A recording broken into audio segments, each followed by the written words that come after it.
Haleluya, haleluya. Puji Tuhan, berkat Tuhan membuat kita bisa ada lagi sampai malam hari ini karena penyertaan Tuhan. Mari kita mau bersyukur untuk kebaikan Tuhan sebelum kita memulaikan renungan malam hari ini, kita menyembah, memuji Tuhan sejenak. Banyak yang kau berbuat bagi kami semua. Haleluya. Haleluya, haleluya, haleluya.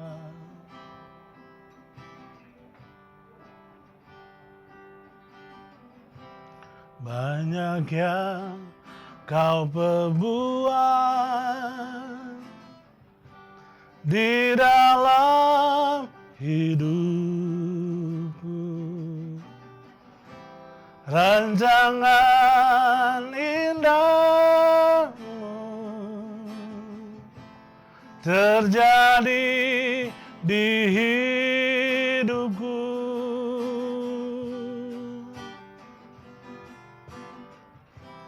Bapa yang mengerti segala yang ku perlu, kasih-Mu sempurna nyata dalam hidupku. Ku bersyukur Bapa, ku bersyukur Tuhan, buat kasih setiamu di dalam hidupku. Ku bersyukur, ku bersyukur Bapa, ku bersyukur Tuhan, buat kasih setiamu di dalam hidupku. Ku bersyukur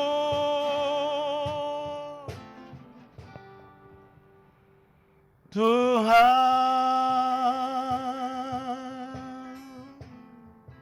Mari kita satu dalam doa. Kami bersyukur Tuhan untuk malam hari ini, untuk segala kebaikan kemurahan-Mu yang melimpah dalam kehidupan kami. Sampai hari ini kami ada, itu karena kebaikan Tuhan. Sebentar kami akan merenungkan firman. Berfirmanlah Tuhan, apa yang Kau mau untuk kami dengar malam hari ini. Berbicaralah, urapi hamba-Mu, urapi kami semua yang mendengar. Dalam nama Tuhan Yesus Kristus. Haleluya, haleluya, amin. Selamat malam, mari kita buka sama-sama Alkitab kita.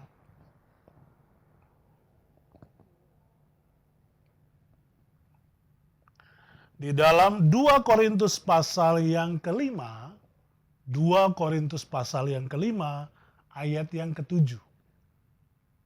Mari, Bapak Ibu di rumah bisa membaca bersama-sama dengan saya, anak ayat yang sangat pendek. Sebab hidup kami ini adalah hidup karena percaya, bukan karena melihat. Sebab hidup kami ini adalah hidup karena percaya, bukan karena melihat. Percaya itu identik dengan iman. Ketika kita berbicara tentang percaya, maka kita berbicara tentang iman. Sedangkan kalau kita berbicara tentang iman, maka arti dari iman atau percaya itu ditulis dalam Ibrani 11 ayat 1 maksud saya. Ibrani 11 ayat 1 dituliskan, dasar dari segala sesuatu yang kita harapkan dan bukti dari segala sesuatu yang tidak kita lihat. Kalau dalam salinan terjemahan lama dituliskan dengan percaya yang sungguh-sungguh akan hal perkara-perkara yang diharapkan dan keyakinan akan hal perkara-perkara yang tidak kelihatan. Berbicara tentang iman, berbicara tentang sesuatu yang abstrak, yang tidak bisa dilihat oleh mata manusia, tapi bisa dilihat oleh mata rohani. Berbicara tentang iman, maka Alkitab menuliskan beberapa kondisi-kondisi iman orang-orang percaya. Ketika berbicara tentang iman, maka kita tidak berbicara lagi tentang orang yang tidak beriman, ya. Sekarang kita akan konsen tentang orang percaya. Di dalam kehidupan orang percaya, maka Alkitab menulis ada beberapa kondisi dari percaya atau iman tersebut. Di dalam Roma 4 ayat 19 sampai 20, di situ menuliskan bahwa iman atau percaya itu bisa lemah dan bisa kuat. Di dalam 1 Petrus 1 ayat 7 dituliskan kondisi iman atau percaya itu teruji atau tidak teruji. Dalam Matius 8 ayat 10 dan 26, di situ dituliskan kondisi iman itu bisa kecil dan bisa besar. Yang keempat, 1 Tesalonika 3 ayat 10. Kondisi bisa kekurangan iman atau 1 Tesalonika 1 ayat 3 bisa melimpah dalam iman. Inilah kondisi-kondisi yang mungkin diperhadapkan oleh orang-orang percaya. Ketika dia sedang on fire di hadapan Tuhan, maka dia kuat. Tetapi ada kondisi ketika iman itu lemah. Ketika kita mulai berhubungan dengan Tuhan, kita mulai membangun hubungan dengan Tuhan, maka iman kita mulai diuji. Diuji itu berarti kita mulai meningkat dalam iman. Tapi ketika kita tidak lewati ujian, iman kita iman yang tidak teruji. Atau dalam Tesalonika dijelaskan dengan kekurangan iman. Ya. Sekarang kita akan melihat percaya atau iman seperti apakah yang dibutuhkan oleh orang-orang percaya yang hidup di akhir zaman ini. Yang pertama, orang percaya harus tahu bahwa, harus yakin bahwa hanya Yesus sebagai Allah dan Juru Selamat. Percaya yang kita butuhkan pertama adalah percaya bahwa Yesus itu adalah Allah dan satu-satunya Juru Selamat. Bapak Ibu, hari-hari ini kita diperhadapkan dengan sekte-sekte atau ajaran-ajaran sesat yang kalau kita tidak mempunyai pemahaman Alkitab yang baik, kita akan melihat ini baik-baik saja. Ada satu ajaran yang gerakan zaman baru namanya. Dia beranggapan bahwa semua agama itu benar. Yesus adalah Juru Selamat, betul. Tetapi bukan satu-satunya. Wow. Itu ada di hari-hari ini. Tetapi buat kita, Yesus itu adalah Juru Selamat satu-satunya. Di luar Tuhan Yesus tidak ada keselamatan. Walaupun orang itu berbuat baik. Karena keselamatan tidak berbicara tentang orang berbuat baik. Karena keselamatan tidak didapat dari usaha kita, tapi atas karunia Tuhan. Ketika kita percaya Yesus sebagai Tuhan, maka kita mendapatkan karunia diselamatkan. Apakah keselamatan itu bisa hilang? Bisa, kalau tidak dipertahankan. Maka kita, orang GPDI, saya mungkin sedikit membawa doktrin bahwa kita tidak pernah percaya, kita tidak menganut asas sekali selamat tetap selamat. Mungkin di luar percaya itu, tetapi bagi kita orang-orang khususnya di Gereja Pantekosta di Indonesia mempunyai satu doktrin bahwa keselamatan itu hanya ada di dalam Kristus dan harus dikerjakan dengan takut dan gentar. Karena keselamatan itu ketika tidak hidup dalam aturan sesuai firman, bisa hilang. Ya. Jadi, percaya yang kita butuhkan pertama adalah percaya kepada Yesus sebagai Tuhan dan Juru Selamat. Yang kedua, percaya yang kita butuhkan di akhir zaman ini adalah percaya bahwa Alkitab adalah dasar dari segala sesuatu yang menjadi patokan untuk kita kerjakan. Artinya, firman itu adalah kompas penunjuk arah kita. Alkitab itu adalah buku pedoman untuk kita hidup dalam kehidupan, baik itu dalam pekerjaan, baik itu dalam kehidupan sehari-hari di keluarga, baik itu dalam pergaulanmu anak-anak muda, baik itu dalam sekolahmu, kuliahmu. Firman Tuhan ini harus menjadi dasar dari kehidupan kita. Jangan hanya di gereja kita membuat Alkitab itu dasar, tetapi ketika kita dalam dunia pekerjaan, kita menerapkan gaya hidup dunia. Ketika di sekolah, kita menerapkan gaya-gaya hidup, mencontek, mengapa. Karena hidup sebagai anak Tuhan, itu nggak boleh setengah-setengah. Harus berkesinambungan. Artinya, iman itu harus disertai dengan tindakan. Artinya ketika kita hidup di gereja baik, harus disertai di luar pun harus baik.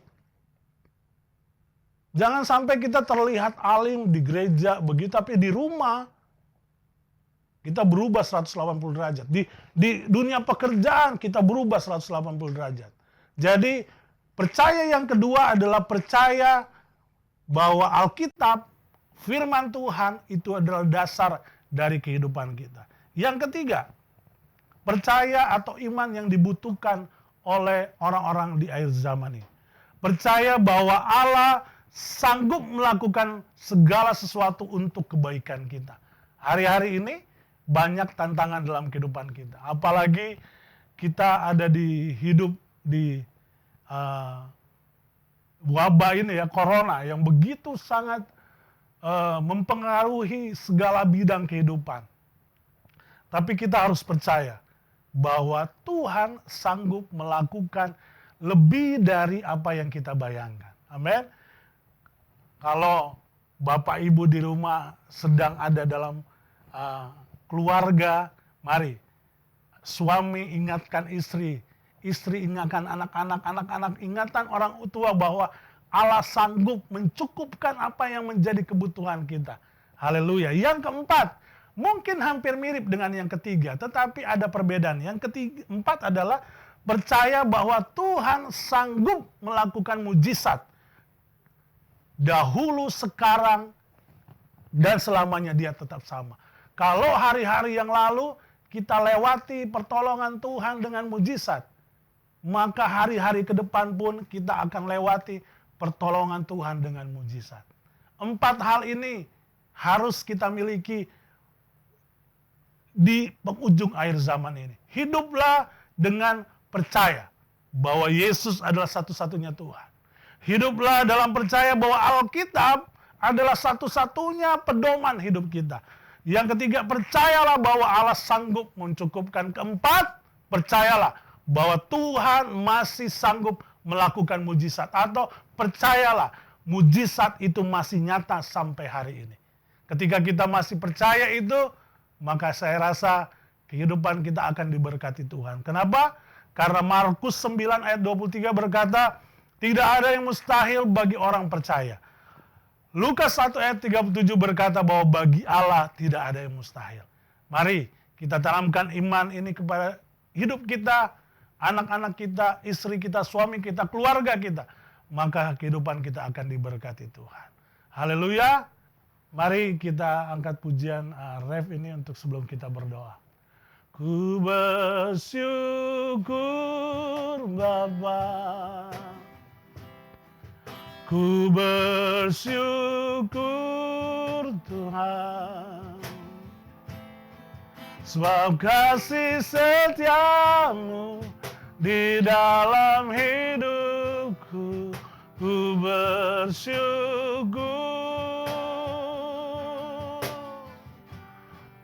ku bersyukur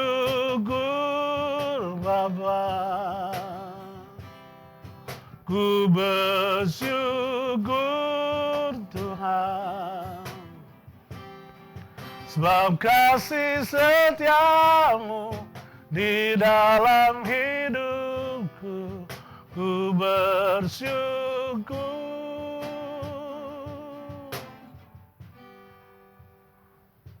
Tuhan, kami bersyukur karena kebaikan-Mu senantiasa dalam kehidupan kami.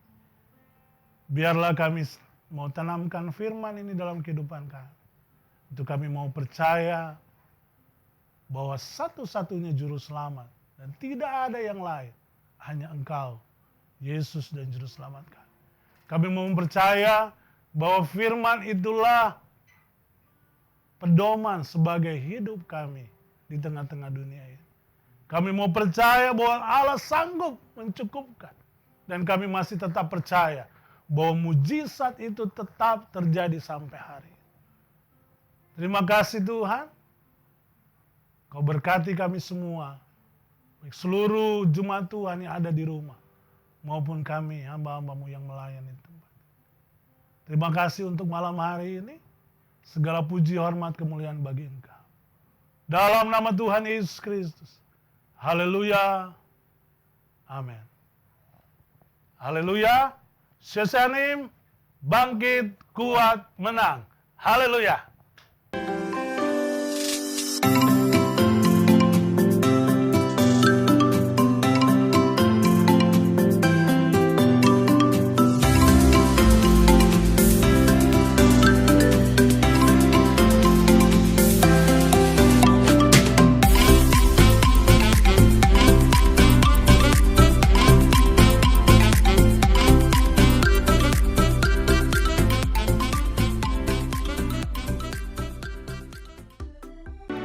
Gerejaku adalah rumahku.